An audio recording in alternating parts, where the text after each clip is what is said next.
જય ગૌ માતા, જય ઠાકોરજી, ધનરાજ પ્રાકૃતિક ફાર્મ, નારણભાઈ વસરા, ગુજરાત, રાજકોટ ઉપલેટા। તો આગળ તમે જોયું એ પ્રમાણે આપણા ફાર્મની વિઝિટે તમારું નામ શું છે? મહેશભાઈ પરસોત્તમભાઈ ગઢિયા, ગામ રાજપરા। તમારું ભાઈ? બાદલ જગદીશભાઈ વરસાણી, ગામ દળવી।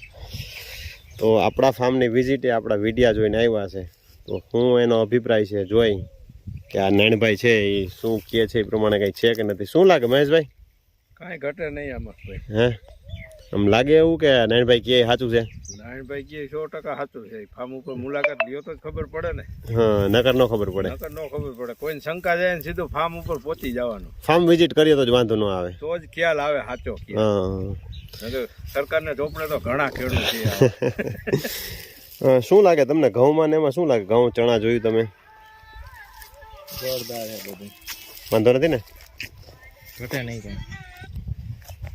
આ આપણું ફાર્મનું ગૌધન આપણું અહીંયા જ છે, અને ફાર્મની વિઝિટ ઉપર આજે સ્પેશિયલ જોવા માટે થઈને આવ્યા। જો ખરેખર આ રીતે એકબીજા ખેડૂતો એકબીજાના ફાર્મની વિઝિટ કરે, ક્યાંક એકબીજાની ઉણપ હોય, ક્યાંક કોઈ વસ્તુ ઘટતી હોય તો એ વસ્તુ ઉપર ખબર પડે અને વિશ્વાસ બે। સાચી વાત છે ને મહેશભાઈ? સાચી વાત છે। કોઈને કોઈ પ્રયોગ કર્યો હોય તો પ્રયોગ બતાવી શકે। માનો હું મારી બીજા પ્રયોગ કરતો હોય, તમે તમારી રીતે પ્રયોગ કરતા હો। અલગ અલગ ક્ષેત્રમાં ઘણા બધા એવા પ્રયોગ છે, અલગ અલગ છે, એ ફાયદાકારક થતા ને એ વસ્તુની એને ખબર ન હોય। મહેશભાઈએ કીધેલું છે કે એક વસ્તુ, ભાઈ તમારે જો ગાજર ઘાસ બહુ હોય, કોંગ્રેસિયું ગાજર ઘાસ બહુ હોય, અને જો તમને એવું લાગતું હોય કે કોઈ હિસાબે જાતું નહીં, તો એ વરે તમારે ચૈણા વાવવાના। ચૈણા વાવો ને પછી એની તમે નમક છાંટો, ચૈણાને નમક જોતું હોય અને નમક છાંટો એટલે ગાજર ઘાસ એ વરે તમારે હાવ પૂરું, બરોબર ને? બ્યારો અટકી જાય, બ્યારો અટકી જાય। એટલે આવા ઘણા સફળ પ્રયોગ હોય એટલે એના માધ્યમથી। અને આ શું ઘઉંની ગ્રોથ ને ફૂટ ને શું લાગે તમને ગ્રીનરીને જોતા? ગ્રીનરી ટોપ છે ને હારી? રાસાયણિક વાળાને ઘઉં ન હોય નહીં ને? અને જો અમારા બાદલભાઈ જો છોડવો ખેંચી લીધો, કરધણી પોતે ન ખેંચતા હોય આમ, 8 ફૂટ છે, અને મૂળે જો આમ એકલાસ દેખાઈ ગયા છે। કેટલી હાથ છે ને બધું? 6 એક હજી ફૂટે આવે છે, સરસ મજાની ફૂટ છે। આ ઘઉં આપણે વીઘે 20 કિલો જ વાવેલા છે, પણ અમારે અહીંયા વાવે છે 35 કિલો। અમારે 15 કિલો માં ઘાટા થાય, 16 કિલો વાવે નહીં, અમારે અહીંયા છે ને ઘઉં વધારે 30 કિલો 35 કિલો લગી વાવવા પહોંચી ગયા છે। બાદલ જે ઉગતા ઘઉં આવે તે જોયા ને બાદલ, અહીં 15 કિલો ઘઉં નાખેલા હે। અમારે એમ થોડુંક બીજ છે ને, જમીન થોડુંક ખાય, એનું શું કારણ? હવે એનું જે કારણ હોય, જાડી જમીન રહે એના હિસાબે હોય કે જે હોય। તો ચાલો મિત્રો, નવા અપડેટ સાથે મળશું, અને મહેમાનને ક્યાંક ફેરવા લઈ જાય આપણે, જે ગામમાં જે બેક વિડીયા બનાવ્યા હતા ન્યાય, અને એ અપડેટ પણ આપીએ। હવે આપણે લઈ આવ્યા છીએ આપણી દુકાને, તો એનો અભિપ્રાય મેળવીએ કે અમે તમારી દુકાન જોવા માટે સ્પેશિયલી આવ્યા હતા, એટલે ફામે જોવા। તો શું તમને શું એવું આશા બંધાણી છે વાદલભાઈ કે પ્રાકૃતિક ખેતી કરતા ખેડૂતોને એક પ્લેટફોર્મ મળી રહેશે વેચાણ માટેનું, કે એને જે વેચાતું નહીં, ઘરે પડ્યું રહેતું, કે માર્કેટમાં વેચી આવતા મહેનત કરીને આટલી બધી, તો એના માટે એક પ્લેટફોર્મ મળી રહેશે એવું લાગે। જો આપણે કરિયાણાની દુકાનને એ 365 દિવસ બજારમાં બેઠા હોય એટલે એનો માલ વેચાતો હોય, અને આપણે કોઈ બજારમાં ન બેઠા હોય। આજે જે આપણે બજારમાં જે માલ આપણે યાર્ડે નાખ્યા આવીએ, બીજે ત્રીજે ક્યાંય નાખ્યા આવીએ, એના કરતાં ભલે આ રીતનું કોઈ હોય એનું આપણે જે કમિશન દેવું હોય આપણે દેવા માટે તૈયાર હોય, બરાબર? હા, લે છે, પણ આપણો માલનો નિકાલ થાય અને કંઈક આપણે ઓળખતા થાય। અને ખાસ આમાં એ વસ્તુ રાખી છે કે જે ખેડૂત વેચે છે ને એની પ્રોડક્ટ મૂકવાની છે, અમારા નામથી નથી મૂકવાની, બરાબર?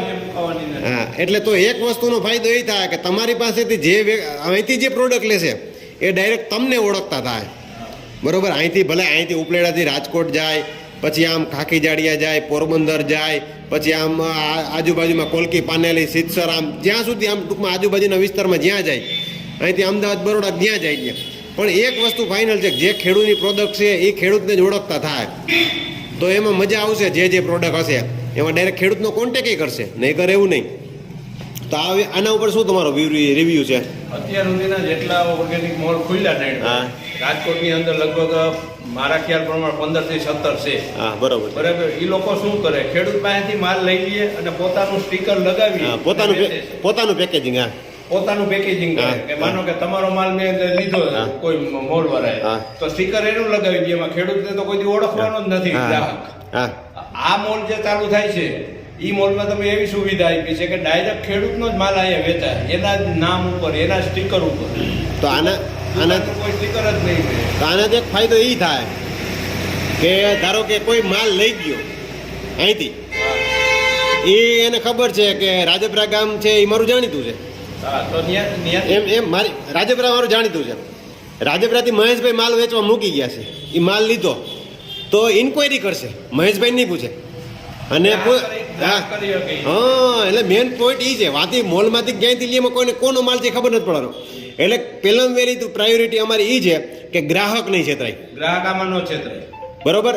આ બાદલભાઈનો માલ છે, બરોબર, તો બાદલભાઈએ જે મોકલાવ્યું છે ધૂપબત્તી બનાવે કે જે બનાવે, તેલ બનાવે કે XYZ કોઈ પણ વસ્તુ, તો એ બાદલભાઈનું નામ અને બાદલભાઈના ફાર્મનું નામ ને બાદલભાઈના મોબાઈલ નંબર આવવાના, બરોબર. તો બાદલભાઈનો ગામનો માણસ છે, બાદલભાઈને જ પૂછવાનો. એ ડાયરેક્ટ ક્યાં જાય? એ પેલા ગામના 5 જણા એને જાણીતા છે ને પૂછશે બાદલ કરે છે, તો કે હા ભાઈ બાદલ આ બધી વસ્તુ બનાવે છે, બહુ મહેનત કરે, એટલે ગ્રાહકને વિશ્વાસ બેઠો. એટલે માલ વેચવા વાળાને પ્લેટફોર્મ છે અને ગ્રાહકનું પ્લેટફોર્મ, બેયનું પ્લેટફોર્મ છે. એક આવો સાદો સીધો ને સરળ એવો હિસાબ છે કે આ ડાયરેક્ટ ખેડૂતોને 365 દિવસ માલ અહીંથી વેચાય ને એના માટેનું, અહીંથી અમારા ખર્ચા માટેનો જે કાંઈ એમાં જે વચર જે હશે કમિશન એ એક વાત આખી અલગ છે, બરોબર. પણ એક વસ્તુ એ છે કે કસ્ટમર ડાયરેક્ટ ખેડૂતને ઓળખતો થાય, એટલે અમારો પહેલો ધ્યેય છે ફેમિલી ટુ ફાર્મર. આમાં જાજો ફાયદો મને તો ગ્રાહકને વધારે દેખાય છે. બે ને મોટા મોટો પહેલો તો ફાયદો એ તો મેં તમને વાત કરી, પહેલો ફાયદો ગ્રાહકને, ગ્રાહક કોઈ દી છેતરાય નહીં. કે આજુબાજુમાં ભાઈ હાલો ભાઈ રાજપરા ગામ છે તો મહેશભાઈને ઓળખે, ઉપલેટા તો કે નૈણભાઈને હાલો ભાઈ આ ભાઈ અમારા હગા છે એને પૂછે.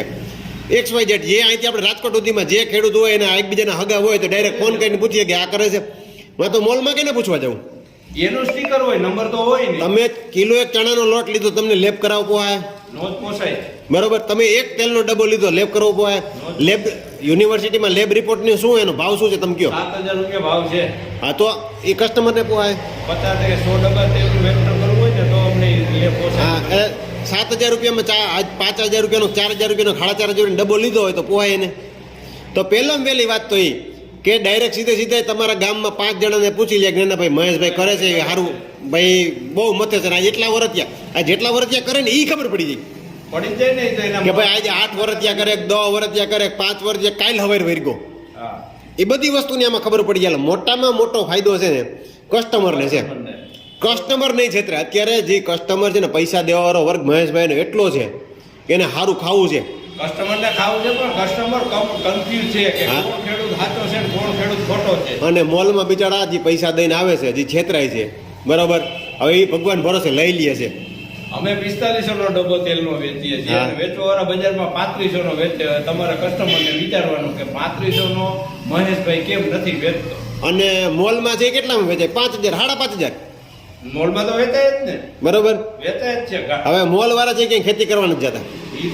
હવે આ જે આપણો ખોલવા જઈ રહ્યું છે ઉપલેટામાં, અને આની સાથે જોડાયેલા છે ઉપલેટાનું ભાઈ રાજકોટ જિલ્લાનું આત્મનિર્ભર ગૌ પ્રાકૃતિક કૃષિ ગ્રુપના બધા જ ખેડૂતો 11 તાલુકાના.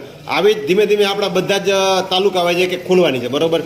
તો એ જેટલા જે તાલુકાના છે XYZ જે કાંઈ સાબુ શેમ્પુ આ તે બીજું ત્રીજું બધું બનાવતા હોય એ બધી જ વસ્તુઓ આપણે બધે મોલે હશે, બરોબર.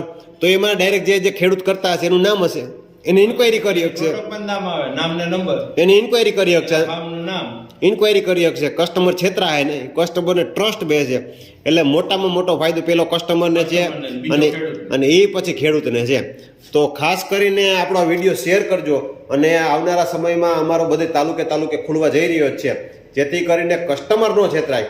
અને બીજા નંબરમાં જે આજે જે જૂના જે ખેડૂતો જે છે એ અમુક ટકા જે બધી ખેતી કરતા એની બદલે ખાલી પોતાને પૂરતી સીમિત કરવા માંડ્યા. તો પાછો એવો પ્રયત્ન છે કે બધા જ ખેડૂતો જે પ્રાકૃતિક કૃષિ બાજુ જે વેચવાનું પ્લેટફોર્મ મળી રહે એના માટે થઈને પાછા વળે, એના માટે થઈને ખાસ આગ્રહ છે. તો જય ગૌ માતા. ચાલો મળીએ નવા વિડીયો સાથે.